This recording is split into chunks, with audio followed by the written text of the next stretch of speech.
Astaghfirullah. Assalamualaikum warahmatullahi wabarakatuh.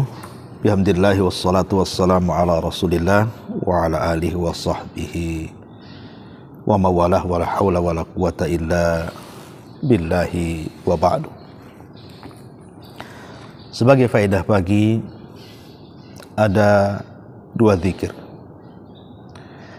Bacalah sebelum Anda meminta sesuatu kepada Allah Subhanahu wa ta'ala. Karena dalam dua zikir ini terkandung Ismul Azam, nama Allah yang sangat agung. Yang Nabi SAW mengatakan, "Idza du'iya bihi ajab wa idza su'ila bihi a'ta." Kalau engkau berdoa dengan zikir ini pasti diijabah. Dan kalau engkau meminta dengan zikir ini pasti diberi. Apa dua zikir yang kita baca sebelum kita meminta sesuatu kepada Allah? Sebelum kita berdoa kepada Allah Subhanahu wa ta'ala. Ya, tentu dengan adab-adab doa yang lainnya. Dan lebih bagus lagi ketika Anda berdoa di waktu-waktu yang sangat mustajab. Di antara dua azan, atau di hari Jumat selepas asar sebelum terbenam matahari, atau di antara dua khutbah, atau di sepertiga malam akhir, dan lebih-lebih Anda di tempat-tempat yang mustajab ketika Anda haji atau umrah, maka itu lebih baik lagi, tentu akan lebih cepat lagi pengabulannya. Sebutkan dalam hadis yang dikeluarkan Imam Tirmidzi, Abi Dawud, Nasai, Ibnu Majah, dan hadis ini disahihkan oleh Syekh Nasiruddin Al-Albani rahimahullahu ta'ala dalam Sahih Abi Dawud. Dijelaskan hadis ini dari Anas ibn Malik radhiyallahu anhu, annahu kana ma'a Rasulillah sallallahu alaihi wasallam, bahwa dia satu hari duduk bersama Nabi sallallahu alaihi wasallam. Jadi beliau mengatakan, kana ma'a Rasulillah sallallahu alaihi wasallam jalisan wa rajulun yusalli. Tiba-tiba dia melihat ada orang yang sedang sholat tidak jauh dari situ, dan orang yang melaksanakan sholat yang tidak jauh dari situ tiba-tiba berdoa kepada Allah dalam sholatnya, Allahumma inni as'aluka bi anna lakal hamdu la ilaha illa antal mannan badi'us samawati wal ar ya dzal jalali wal iqram ya hayyu ya qayyum. Ya Rabb, ya Allah, aku memohon kepadamu bahwa bagimu segala pujian, tidak ada Tuhan yang berhak disembah kecuali Engkau. Engkau Maha Pemberi, pencipta langit dan bumi, wahai Zat yang memiliki keagungan serta kemuliaan, wahai Zat yang maha hidup dan terus menerus mengurus makhluknya. Kemudian dia pun berdoa dengan doa yang ia minta kepada Allah Subhanahu wa ta'ala.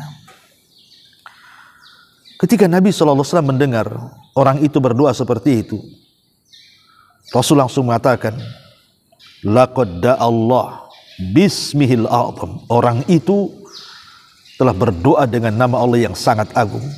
Alladzi idza du'iya bihi ajab wa idza su'ila bihi a'ta. Yang kalau dia berdoa dengan zikir itu dipastikan diijabah doanya, dan kalau dia meminta dengan zikir itu maka akan diberikan permintaannya. Kenapa? Karena dalam zikir itu terdapat Ismul Azam, nama Allah yang sangat agung. Ini lafaz yang pertama, di mana Nabi SAW mengajarkan, Allahumma inni as'aluka bi anna lakal hamdu la ilaha illa antal mannan badi'us samawati wal ar ya dzal jalali wal ikram ya hayyu ya qayyum.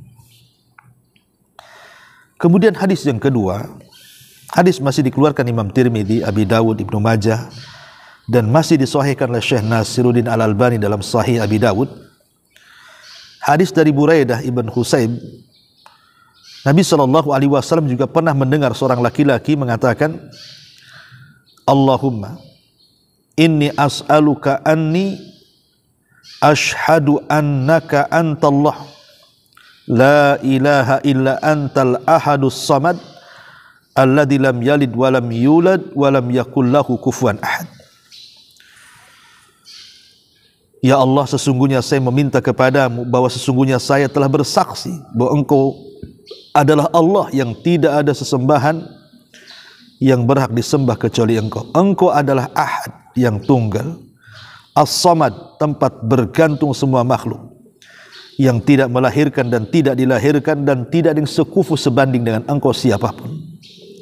Kemudian setelah itu dia meminta sesuatu kepada Allah. Apa kata Rasul? Laqad sa'altallaha bismihil ladzi idza su'ila bihi a'ta wa idza du'iya bihi ajab. Engkau sudah meminta kepada Allah dengan nama yang luar biasa, yang engkau kalau meminta dengan nama itu engkau pasti dikabulkan, dan kalau berdoa pasti diijabah. Subhanallah. Bagaimana Nabi SAW mengajarkan sesuatu rahasia terkabulkan sebuah doa. Cukup Anda membaca dua zikir ini sebelum minta sesuatu kepada Allah dari doa-doa masalah kita. Pertama, Allahumma inni as'aluka bi anna lakal hamdu la ilaha illa antal mannan badi'us samawati wal aryadal jalali wal ikram ya hayyu ya qayyum. Kemudian Allahumma inni as'aluka anni ashhadu annaka antallah la ilaha illa antal ahadus samad alladzi lam yalid wa lam yulad wa lam yakul lahu kufuwan ahad. Kemudian berdoa kepada Allah Subhanahu wa taala. Dan ini zikir tidak terlalu panjang, bisa kita hafal. Mungkin Anda bisa mencatat, kemudian berdoa sambil membaca, dan terus seperti itu sampai mungkin beberapa hari ke depan, 10 hari atau 20 hari. Nanti setelah hafal Anda bisa membaca tanpa teks. Lakukan ini kapanpun Anda berdoa kepada Allah Subhanahu wa ta'ala.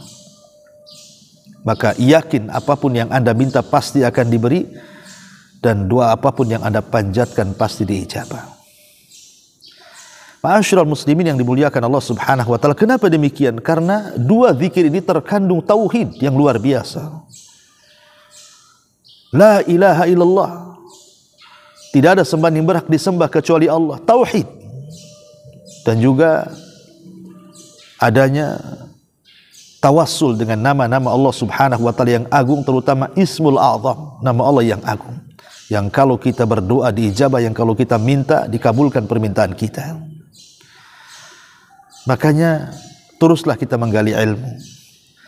Terkadang orang tidak dikabulkan doa itu karena dia tidak paham adab-adab doa, rahasia-rahasia dikabulkan doa, sehingga akhirnya jatuh kepada isti'jal, yang dengan isti'jal itu mengakibatkan justru doa-doa kita tidak dikabulkan. Apa isti'jal itu? Mengatakan da'autu rabbi falam yastajib li. Aku sudah berdoa kepada Rabbku, tapi tidak pernah Rabbku mengabulkannya. Ini kalimat isti'jal. Mengatakan aku sudah banyak berdoa tapi tidak dikabulkan. Justru kalimat ini yang menjadikan doa tidak dikabulkan. Karena Rasul mengatakan, selama kalian isti'jal, doa kalian tidak akan dikabulkan. Karena syarat doa dikabulkan itu malam yasta'jil, selama Anda tidak isti'jal. Mengatakan aku sudah banyak berdoa kemudian tidak pernah dikabulkan. Bukan tidak pernah dikabulkan, Anda belum berdoa dengan doa yang tepat, dengan adab-adabnya, dengan rahasia-rahasianya. Salah satunya adalah dengan cara tawassul bismillahil a'zam, dengan nama Allah Subhanahu wa ta'ala yang agung, yang terdapat dalam dua zikir ini. Walaupun di sana juga ada hadis yang mengatakan tentang doanya Dhunnun, doanya Nabi Yunus, yang kalau kita berdoa dengan doanya Nabi Yunus kemudian meminta sesuatu, itu pun akan dikabulkan oleh Allah Subhanahu wa ta'ala. La ilaha illa anta subhanaka inni kuntu minadh dhalimin. Karena di dalamnya terkandung tauhid, sama dengan dua zikir ini. Dan kalau kita gabung tiga-tiga lebih baik lagi, karena kita memulai dengan tauhid dan pujian-pujian kepada Allah Subhanahu wa ta'ala dengan nama-namanya, dan bertawassul dengan nama-nama Allah yang agung. Tentu inilah rahasia kenapa kemudian dua zikir ini kalau kita baca dalam setiap permintaan kita kepada Allah, maka permintaan kita mudah diijabah oleh Allah Subhanahu wa ta'ala. Ma'asyiral muslimin yang dimuliakan Allah Azza wa Jalla, sekiranya okelah Anda sudah membaca 2 zikir ini, tapi hajat Anda belum dikabulkan. Ingat, pengabulan doa itu tidak mesti dalam bentuk cash. Bisa saja dalam bentuk tabungan. Kita menabung, dan tabungan inilah yang akan mengangkat derajat kita kelak di surga. Atau dalam bentuk yang lain, mungkin dihindarkan dari musibah, tidak diberikan permintaan kita, yang kalau seandainya kita diberikan permintaan kita tidak lebih besar dibandingkan musibah yang menimpa kita. Makanya Allah hindarkan musibah itu sebagai pengabulannya, dan tidak mengabulkan apa yang kita minta. Atau terkadang betul-betul Allah kabulkan, hajat kita Allah kabulkan. Atau mungkin Allah subhanahu wa ta'ala melihat maslahat kita. Allah yang tahu tentang kita, Allah yang tahu tentang maslahat kita. Ketika kita meminta kepada Allah kekayaan, kemudian Allah tidak kunjung juga memberikan kekayaan, karena mungkin Allah tahu kalau kita kaya, kita melampaui batas. Kalau kita sembuh dari penyakit, mungkin kita mulai meninggalkan zikir, tidak mau lagi dekat dengan Allah Azza wa Jalla, mulai maksiat. Kalau kita sukses kemudian kita sombong, Allah tahu terkadang tidak dikabulkan keinginan kita itu boleh jadi sebuah maslahat untuk kita sendiri, untuk kebaikan kita di dunia dan di akhirat. Anda harus pahami. Tetapi yakinlah kalau yang bicara adalah Nabi SAW. La yantiku anil hawa in huwa illa wahyu yuha. Dia tidak mungkin bicara dengan hawa nafsunya. Dia bicara dengan wahyu yang diwahyukan kepadanya. Yang memberitahu zikir ini Allah subhanahu wa ta'ala. Makanya Rasul SAW mengatakan, idza du'iya bihi ajab, wa idza su'ila bihi a'ta. Kalau engkau meminta, maka dia akan dikabulkan permintaanmu. Kalau kau berdoa, maka akan diijabah doamu. Maka silahkan Anda mencoba dengan penuh keyakinan. Harus yakin, ya, harus yakin betul-betul kepada Allah subhanahu wa ta'ala, dan mulih itu artinya seperti anak kecil meminta sesuatu kepada orang tua, dan terus-teruslah, jangan ada keraguan, karena bagaimanapun syarat diterima doa itu karena mukinun bil ijabah. Anda yakin pasti dikabulkan. Jangan ada perasaan ragu-ragu atau dicoba-coba, kalau dikabulkan lanjut, kalau tidak dikabulkan tidak. Jangan, ya, kita harus yakin dengan Allah subhanahu wa ta'ala, dan yakin dengan janji yang diucapkan Nabi SAW dalam 2 hadis yang sahih ini. Maka insya Allah dengan izin Allah subhanahu wa ta'ala, doa-doa kita akan dikabulkan, dan setiap permintaan kita akan dijawab Allah subhanahu wa ta'ala. Mudah-mudahan faedah pagi ini bermanfaat untuk kita. Subhanakallahumma bihamdika, asyhadu an la ilaha illa anta astaghfiruka wa atubu ilaik. Allahu ta'ala alam. Assalamualaikum warahmatullahi wabarakatuh.